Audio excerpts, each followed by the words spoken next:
దోమలు మనకు అనేక వ్యాధులు వ్యాపిస్తాయి కాని అవే వ్యాధులతో చనిపోవు అనే ప్రశ్న చాలా ఆసక్తికరమైనది. దోమలు ఎందుకు వ్యాధుల బారిన పడవు? వ్యాధికారకాలు. మనకు వ్యాధులు తెచ్చే క్రిములు, వైరస్లు, బ్యాక్టీరియా, పరాన్నజీవులు దోమల శరీరంలోని కొన్ని నిర్దిష్ట భాగాలకు మాత్రమే పరిమితమవుతాయి. అంటే అవి దోమల అన్ని అవయవాలను ప్రభావితం చేయవు. రోగ నిరోధక శక్తి.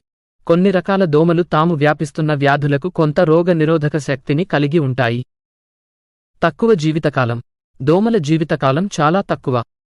అంటే వ్యాధి వాటి శరీరంలో పెరిగి ప్రభావం చూపించేలోపే వాటి జీవిత చక్రం పూర్తి అయిపోతుంది. వ్యాధికారకాల అనుకూలనం. వ్యాధికారకాలు తమను తాము దోమల శరీరంలో బాగా అనుకూలం చేసుకుంటాయి. దీంతో దోమలకు తక్కువ హాని కలుగుతుంది. జన్యుపరమైన తేడాలు. అన్ని రకాల దోమలు ఒకేలా ఉండవు. కొన్ని రకాల దోమలు వ్యాధులకు అధిక నిరోధక శక్తిని కలిగి ఉంటాయి. మనకు మాత్రం ఎందుకు వ్యాధులు వస్తాయి? శరీర నిర్మాణం. మన శరీర నిర్మాణం దోమల కంటే చాలా సంక్లిష్టంగా ఉంటుంది. అందువల్ల వ్యాధికారకాలు మన శరీరంలోని అనేక అవయవాలను ప్రభావితం చేయగలవు.